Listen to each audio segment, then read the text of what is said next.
کافی بزرگوں کے بارے میں مشہور ہے کہ ان کی ڈیتھ باڈی نکالی گئی کافی عرصے بعد، تو ان کا جسم صحیح سالم تھا۔ اس بارے میں وضاحت فرما دیں دانش منڈی بہاؤالدین سے۔ دیکھیں، اصل تو یہی ہے کہ جب بھی کوئی مرتا ہے، چاہے بزرگ ہو چاہے کوئی بھی نیک ہو یا کوئی شہید بھی ہوتا ہے، تو جسم جو ہے اس کا خراب ہونا شروع ہو جاتا ہے۔ یہ نیچرل ہے، مٹی کھا جاتی ہے اس کو، تو یہ ایک نیچرل پروسیس ہے جو اللہ نے رکھا ہے۔ اس میں کسی کے نیک یا برے ہونے کا تعلق نہیں ہے۔ نیک لوگوں کے جسم کو بھی مٹی کھا جاتی ہے، پہلے کیڑے پڑ جاتے ہیں، اور برے لوگوں کے جسم کو بھی مٹی کھا جاتی ہے اور اس میں کیڑے پڑ جاتے ہیں۔ یہ نیچرل ہے، اس کا اچھے یا برے عمل سے کوئی تعلق نہیں ہے۔ کوئی مر گیا، اس کی لاش میں کیڑے پڑ گئے، تو کبھی بھی اس سے بدگمان ہونے کی اجازت نہیں ہے۔ یہ قدرتی عمل ہے۔ اللہ تعالیٰ نے تبھی کہا ہے کہ بلا قادرین علی ان نسوی بنانا۔ مشرکین یہی کہا کرتے تھے نا کہ ہم مر کے مٹی ہو جاتے ہیں، ختم ہو جاتے ہیں، تو زندہ کیسے ہوں گے؟ تو اللہ نے یہ نہیں کہا کہ نہیں، نیک لوگ ختم نہیں ہوتے، برے ختم ہوتے ہیں، بلکہ اللہ نے کہا کہ میں اس پر قادر ہوں کہ تمہارے ذرات کو دوبارہ جمع کروں اور انسان بنا کے کھڑا کر دوں تمہیں اپنے سامنے۔ لہذا پہلی بات تو یہ خوب ذہن میں رکھیں، اس کا نیک یا برے ہونے سے کوئی تعلق نہیں ہے۔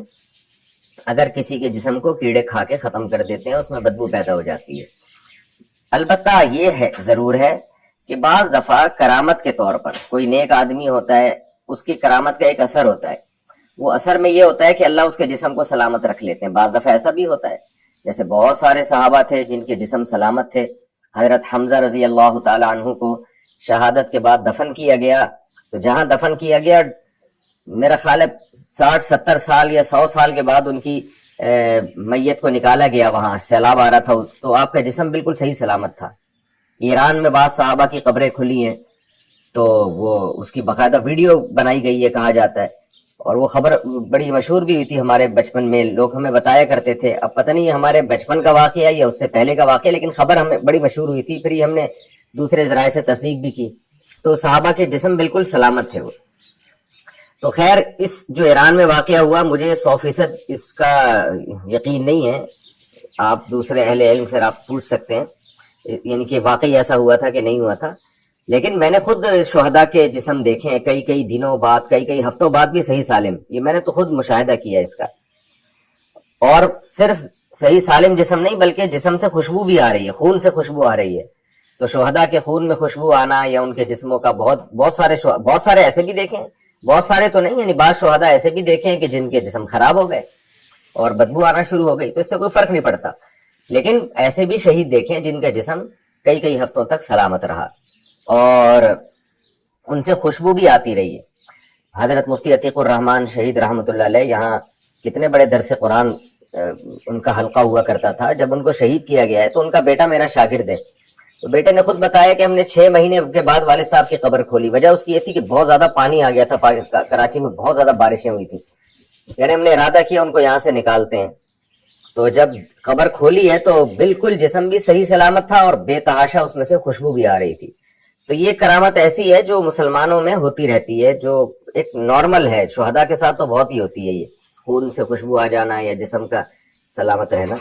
تو یہ جو ایسا ہوتا ہے بعض بزرگوں کے ساتھ، اچھا بعض دفعہ یہ کافر کے ساتھ بھی ہوتا ہے، خوب سمجھ لیں، لیکن وہ صورت میں ہوتا ہے کہ اس کی باڈی جو ہے نا، غیر مسلم کی باڈی کی رطوبتیں خشک ہو چکی ہوتی ہیں۔ بعض ایسے واقعات ہوئے ہیں کہ وہ، لیکن اس کی وجہ کوئی کرامت نہیں ہوتی، بلکہ اس کی وجہ یہ ہوتی ہے کہ ایسی بیماری میں ڈیتھ ہوئی ہوتی ہے کہ باڈی کا سارا پانی خشک ہو گیا۔ تو جب کسی کی ایسی بیماری میں ڈیتھ ہوتی ہے نا کہ سارا پانی باڈی کا بالکل خشک ہو گیا، تو پھر دفن ایسی جگہ پہ کیا گیا۔ بعض دفعہ یہ بھی تو ہوتا ہے نا کہ جس جگہ دفن کیا گیا ہے وہ کیسی جگہ ہے، ٹیمپریچر کیا ہے اس کا۔ اب کسی کو آپ نے ناروے میں کہ جو ہے نا -40 ٹیمپریچر میں دفن کر دیا، تو شاید وہ تو ویسے ہی صحیح سلامت رہے کئی ہفتوں کئی مہینوں تک، تو اس کا اس سے بھی تعلق ہوتا ہے۔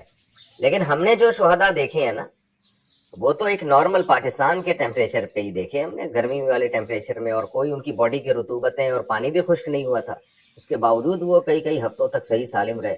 اور کئی ہفتوں تک کیا، ہم نے تو دیکھا کہ وہ ان کی باڈی خراب ہی نہیں ہوئی، تو پھر اسی طرح سے دفنایا گیا۔ تو اب یہ ایک الگ بحث ہے کہ اتنے ہفتے تک دفنایا کیوں نہیں گیا ان کو، اس کی زیادہ ڈیٹیل میں نہیں جاتا، ابھی بات لمبی ہو جائے گی۔ بعض دفعہ یہ ہوتا ہے کہ دفنا دیا گیا ہوتا ہے، پھر وہ قبر سے ان کو شفٹ کیا جاتا ہے کہیں اور۔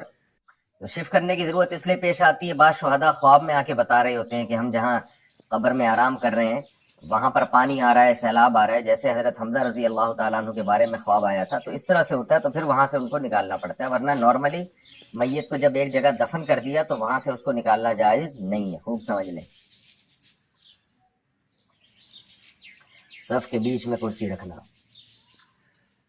نماز کی جماعت میں کرسی صف میں کہاں رکھنی چاہیے؟ اگر کوئی صف کے درمیان میں کرسی رکھ لے تو کیا باقی صف مکمل ہو جائے گی؟ اس بارے میں وضاحت فرما دیں۔ منظور شاہد چشتیاں سے۔ دیکھیں بار بار اس پر بات کی جا چکی ہے، علماء کی طرف سے بھی تحریری فتویٰ بھی موجود ہے کہ کرسیوں پہ جو نماز کا طریقہ ہماری مسجدوں میں رائج ہو گیا ہے یہ بالکل خلاف سنت ہے۔ انتہائی شدید مجبوری میں مریض کرسی استعمال کرے، ادروائز وہ زمین پہ بیٹھ کے نماز پڑھے۔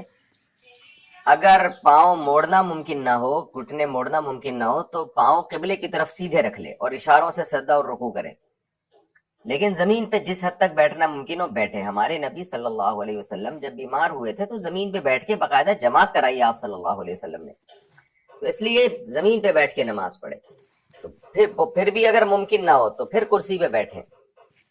کرسی میں صفیں خراب ہوتی ہیں، کرسی میں بڑے مسائل ہوتے ہیں اور کوئی تکی نہیں بن رہی ہوتی، پھر اس میں چرچ کی مشابہت آتی ہے، جو غیر مسلم کے عبادت خانے ہیں ان کی مشابہت بھی آنا شروع ہو جائے گی اس میں، اس لیے یہ عمل سے بچنا چاہیے۔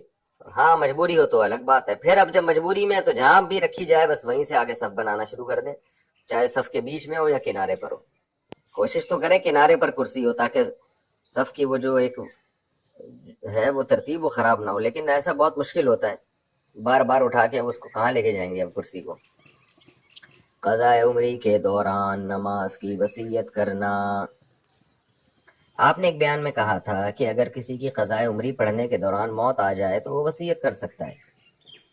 میں 16 سال کا ہوں، میں بھی قضاء عمری پڑھتا ہوں، اگر میں احتیاط کے طور پہ وصیت کر لوں تو اس بارے میں کیا حکم ہوگا اور اس کا کیا طریقہ کار ہوگا؟ محمد صاحب کراچی سے۔ آپ 16 سال کے ہیں، انشاءاللہ بھی آپ اللہ نے چاہا تو نہیں مریں گے، اور آپ کے ذمہ نماز بھی 1-1.5 سال کی ہوگی، تو آپ جلدی سے اس کو پڑھ لیں، وصیت نہ کریں۔